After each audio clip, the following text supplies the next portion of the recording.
works as an executive in DBP. And then of course, he has extra cash and he wants to franchise, pero he will not do it. So he partnered with his relative and he opened a store in Ilocos, and he one store in Ilocos. After 1 year, he became successful because, of course, the support, we give the technical support in terms of teaching you how to sell the agri products, and also marketing your products also around the area.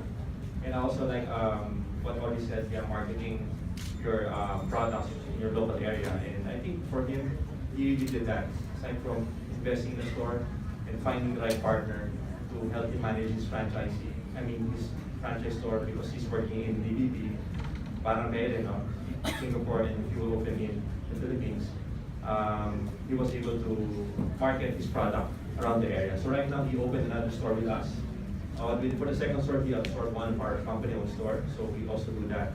And his only second store is also doing well. So for us, as long as, like what Fred said, you follow the system, you are teachable, you're willing to learn, then I think everything will work well. Thank you. Parang describe ni Fred, marriage. Yeah. Because, so, syempre, pagka marriage, parang may controls, no? May submission.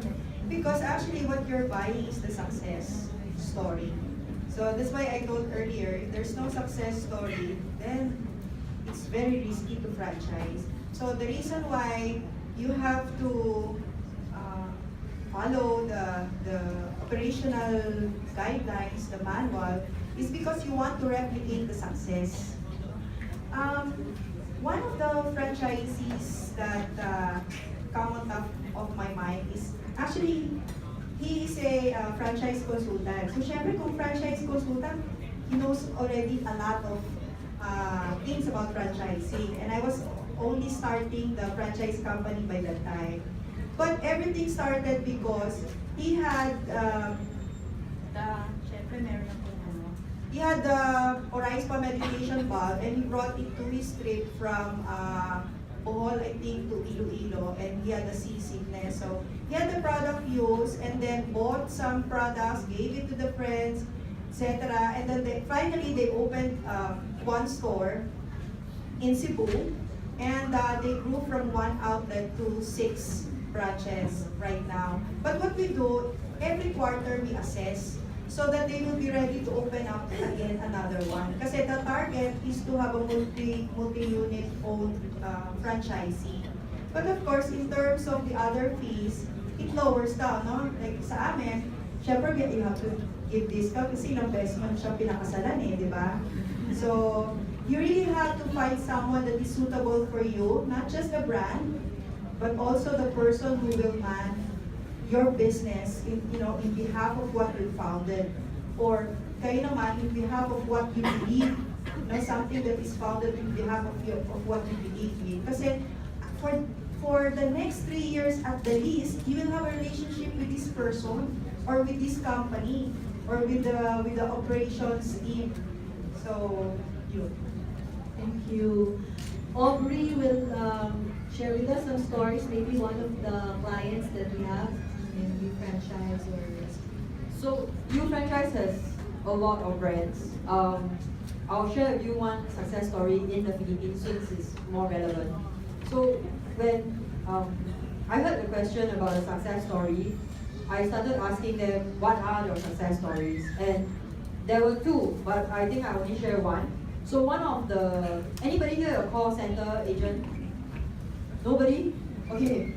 So about 6 years ago, there was a call center agent who franchised the generic pharmacy.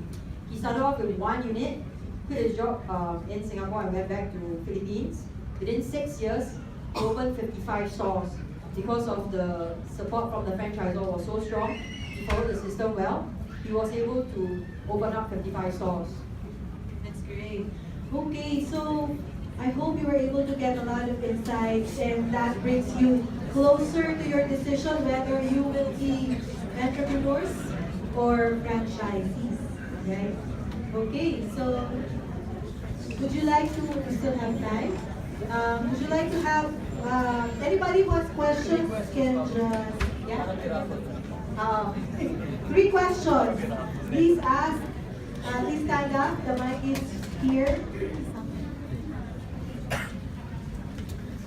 Any one of you who have any questions?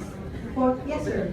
Yeah, for our franchise owners, franchisors. Yes.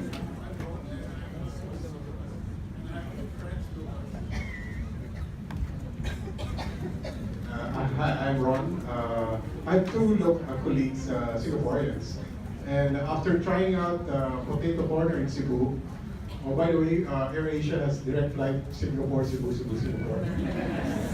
My daughter works there, and my wife works with Jetstar, so, and I work with Changi Airport. So, okay, I have two colleagues at the airport, and after trying out potato corner in Cebu, they were so curious with the powder they use, etc. And both of these colleagues of mine are permanent residents. One is from India, the other one is from China.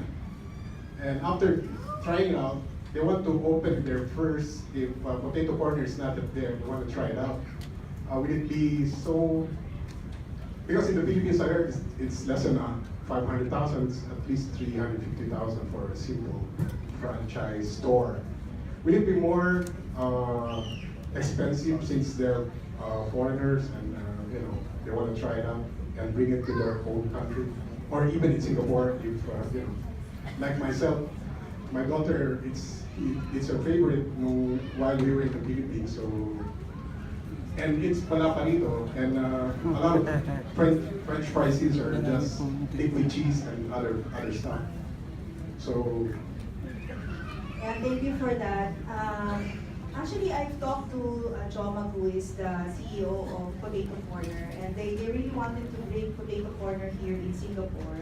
And there are just some issues that they need to straighten up here, because when you open a store, there are so many concerns, factors that you need to straighten up first.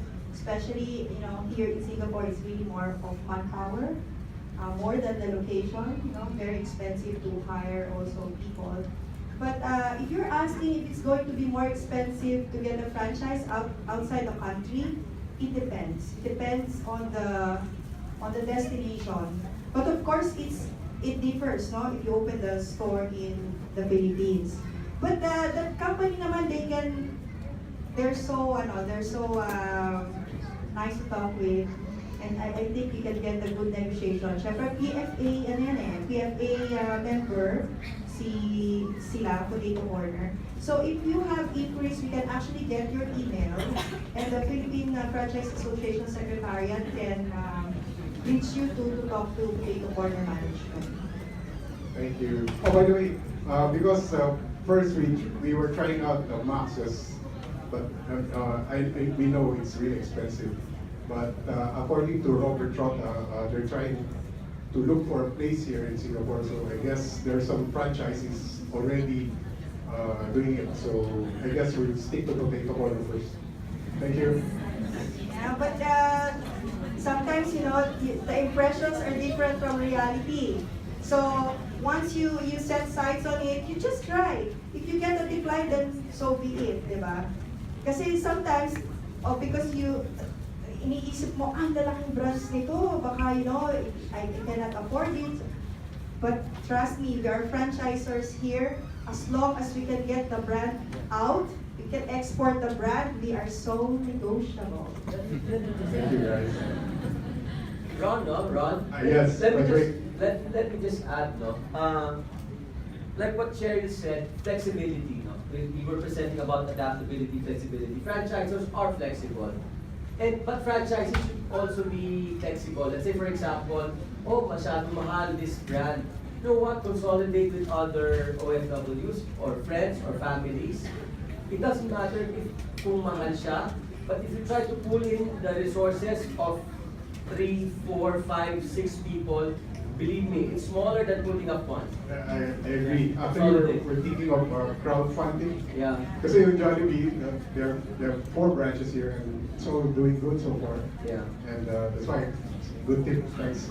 You're welcome.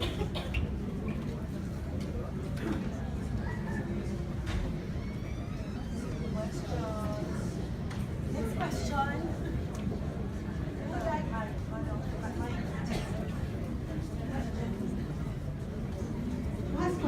more.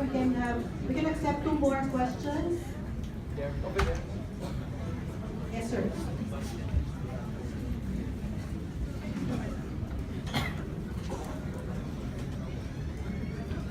I want to ask for the new franchise. I just want to ask for example, what is the difference between franchising a new franchise or franchising directly to the brand? In terms of cost, there's no difference. However, in terms of support, there is a little bit of difference. For every franchisor, right, there is a different system and protocol on how you apply for the franchise. In new franchise, we make it standardized. So what we actually do is that we advise you on what the next steps is before your next step comes, so that you will know the steps even before you start franchising. So at new franchise, what we do is that we make you aware of the financial obligation, like how much money we need to spend, what are the terms in the contract. We negotiate on your behalf because we know the franchisor best. What exactly can be negotiated, what cannot be negotiated. And if, let's say, for instance, you were interested in one brand, however we find it totally unsuitable for you, we will actually recommend to you another brand. Does that answer your question? One more? But I will add to that. Okay. I will just add to that, because you're asking if you're going through a sort of a consulting company or you go directly to the company. Like for us, Oraispa has a franchise team who handles all the franchise inquiries, but we're also part of the U franchise. We ask them to help us in the screening of the franchisees. The good thing about if you're a franchisee scouting for the brands is that they're always ready to answer your questions. Kasi direct to a company, if they don't have an organization who handles it, sometimes mga next year na yung sagot. Kung hindi rin sila masyadong nagmamadali, no, to market their brands. So it's like outsourcing specialty services for the brand.